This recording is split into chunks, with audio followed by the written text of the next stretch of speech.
Muy buenas noches, mi nombre es Sherezada Yemisel Surizaday de León Abundis, maestra en Derecho Procesal Penal, y en este momento realizaré la actividad 4 correspondiente a un video educativo en la materia Seminario de Profundización en Técnicas de Argumentación e Interpretación Jurídica dentro del Doctorado en Derechos Humanos y Litigación Oral. En este caso analizaremos una sentencia de un caso famoso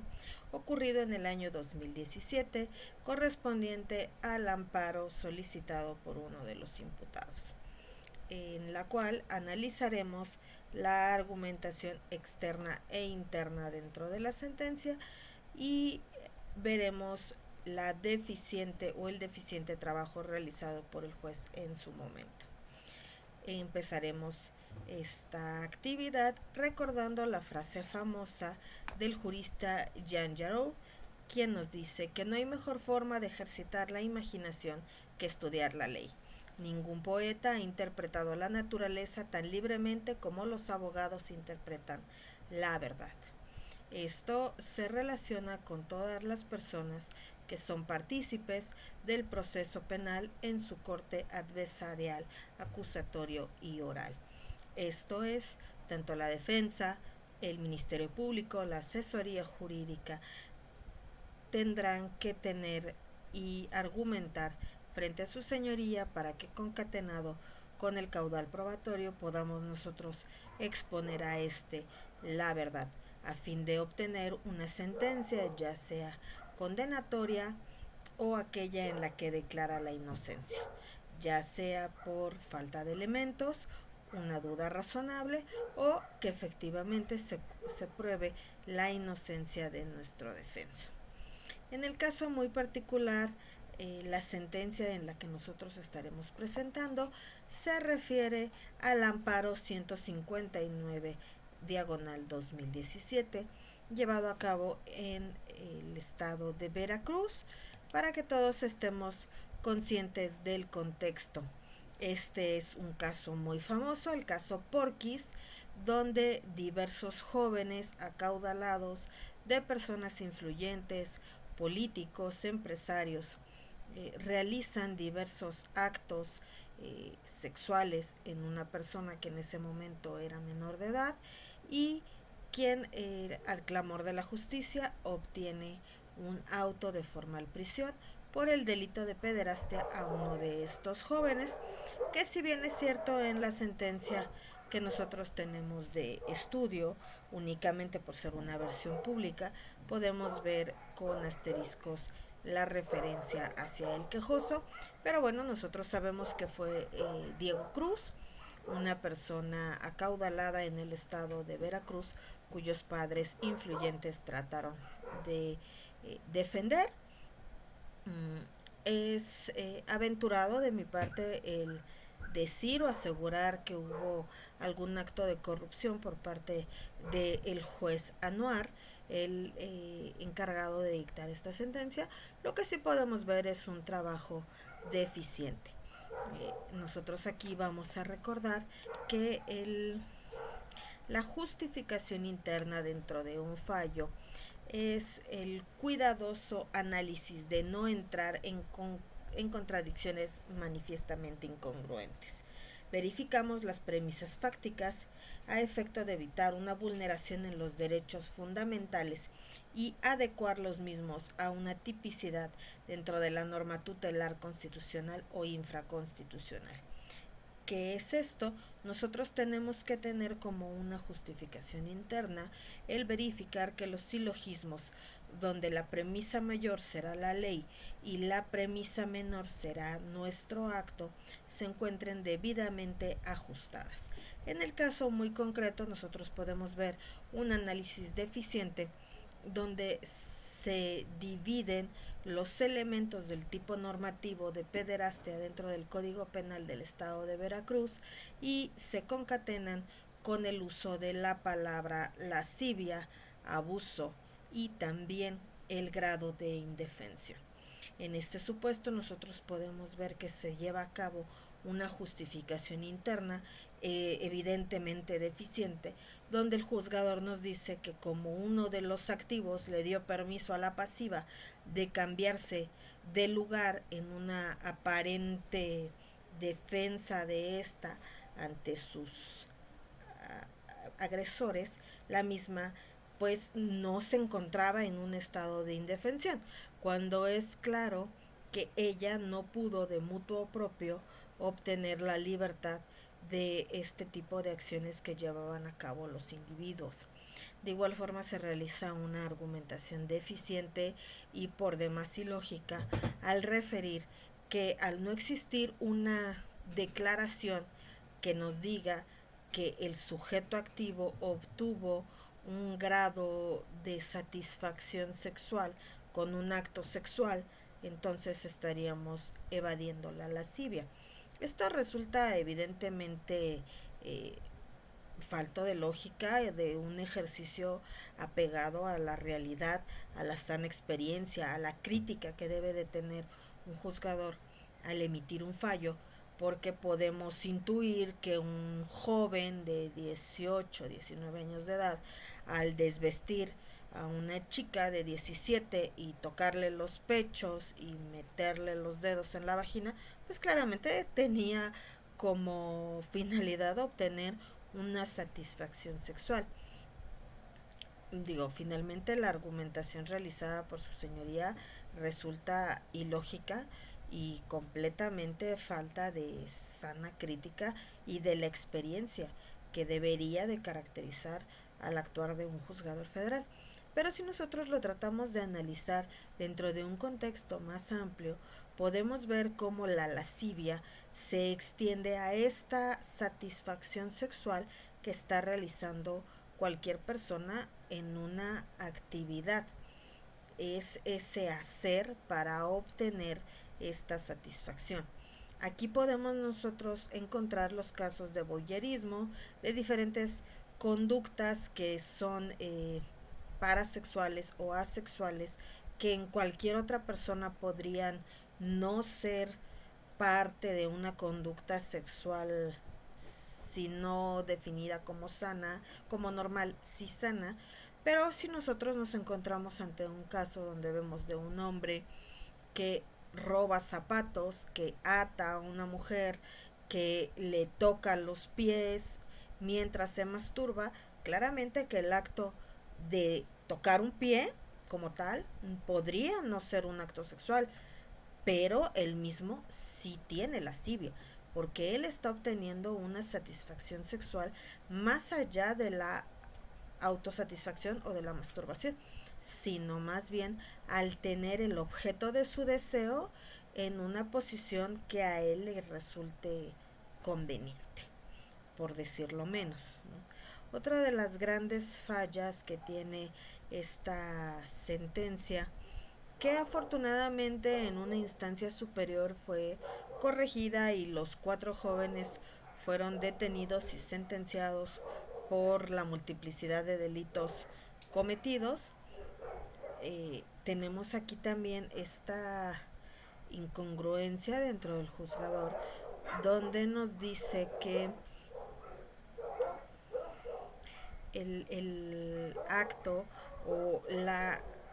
cualidad de vulnerabilidad y de indefensión del pasivo no se encuentra debidamente acreditada porque el sujeto que iba adelante no se entiende claramente si era el piloto o el copiloto, le permite a la víctima cambiar de posición dentro del auto. Esto es, van manejando mientras el quejoso y otro activo cometen agresiones sexuales en contra de la menor, detienen el vehículo, le permiten bajar y cambiar de lugar. Y posteriormente, al encontrarse en un inmueble, este sujeto que aparentemente la había defendido, la introduce a jalones al sanitario y comete una violación. Ella refiere en múltiples ocasiones que no quería, que le pidió que parara y sin embargo esta persona comete la agresión sexual y las personas que estaban pues dentro del domicilio permiten que la misma ocurra aplaudiendo. Entonces aquí también podremos nosotros hablar de una comisión por omisión. De el resto de los sujetos que violan y agreden sexualmente a esta chica en ese momento menor de edad.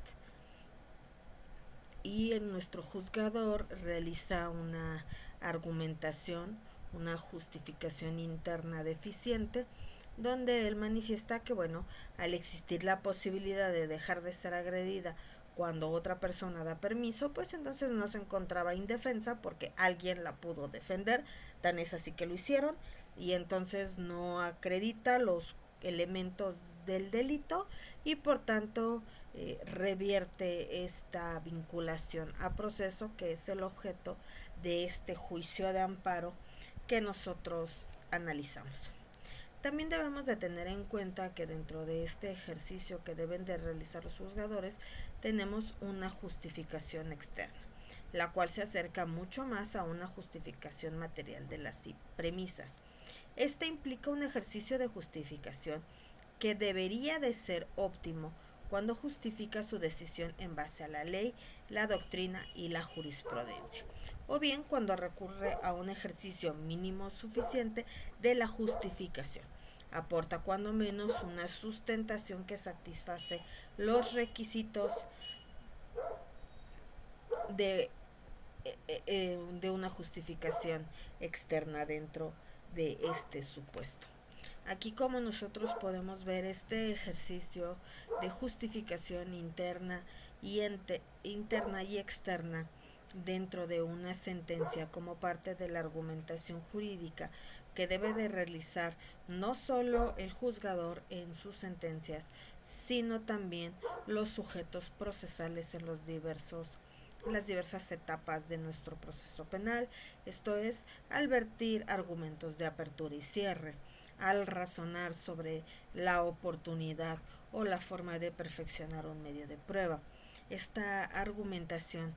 que realizamos los abogados, donde nos permitimos no solamente exponer esta premisa mayor y menor como parte de una justificación interna dentro del cuerpo normativo, sino también el realizar una justificación externa. Esto es, aplicar con base en la sana crítica, la experiencia, este grado de racionalidad que tiene la ley.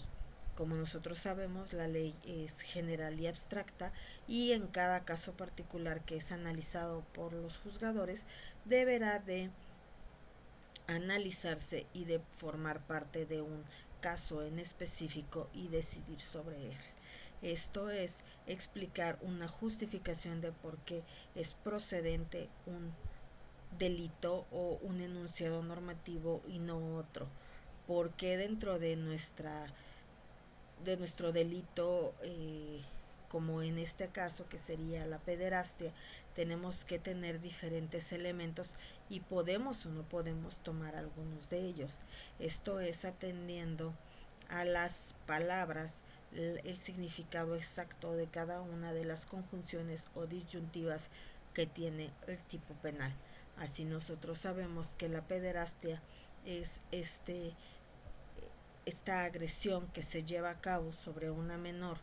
en un acto que debe de tener lascivia, donde se aprovechan de la inexperiencia, la indefensión o bien el estado de vulnerabilidad de la persona, donde se pueden realizar tocamientos con o sin el fin sexual, pero que de forma reiterada causan esta agresión en la psique de nuestra pasiva. Así nosotros podemos ver que la justificación tanto interna o externa dentro de una sentencia va muy aparejada con la argumentación que nosotros realizamos. Este exponer razones que no se realiza como un ejercicio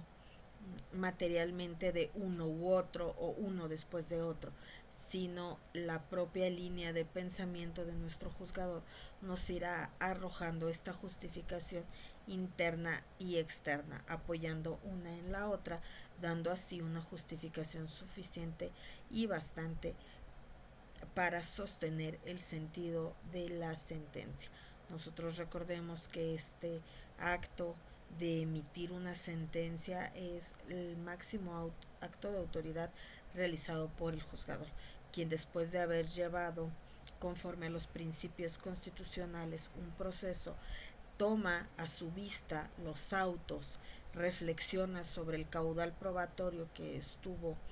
o que fue debidamente incorporado en la audiencia de juicio y que él pudo apreciar con sus sentidos a efecto de determinar si la acusación realizada por el agente del Ministerio Público se sostiene en sí misma, si del caudal probatorio los hechos narrados demuestran que el imputado se encontraba en ese momento en circunstancias de modo, tiempo y lugar en el lugar de cometer el ilícito y de esta forma dañar el bien jurídicamente tutelado del cual el pasivo es el propietario, del cual sirve para garantizar el libre ejercicio de sus derechos. Así nosotros podemos finalmente concluir que en este caso famoso, sobre todo por la irracionalidad de la sentencia, donde hay una justificación evidentemente deficiente, donde el juez encargado pareciera ser que no comprende la ley o al querer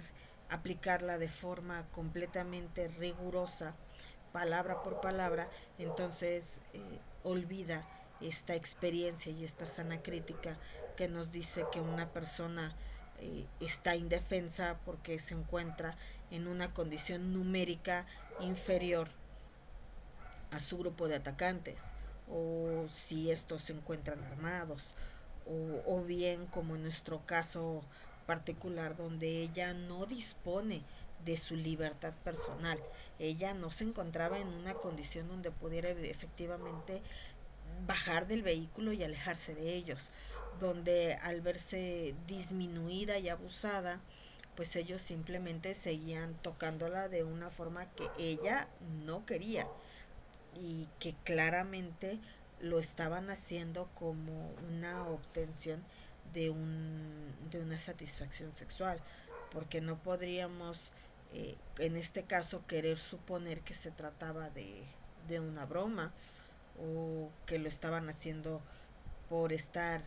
disminuidos en conciencia. Una frase que por ahí la insertaron un par de veces en la sentencia, en el entendido que otros testigos de cargo y de descargo manifiestan que todos se encontraban bajo el influjo del alcohol. Entonces, pues al no ser plenamente conscientes, podríamos decir que no lo hicieron a propósito y en una argumentación y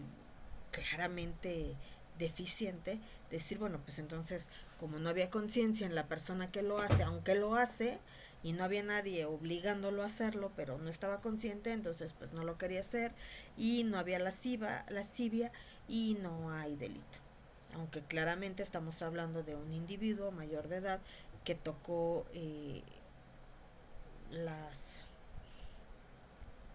órganos sexuales de una mujer sin su consentimiento, la cual además de todo no alcanzaba la mayoría de edad.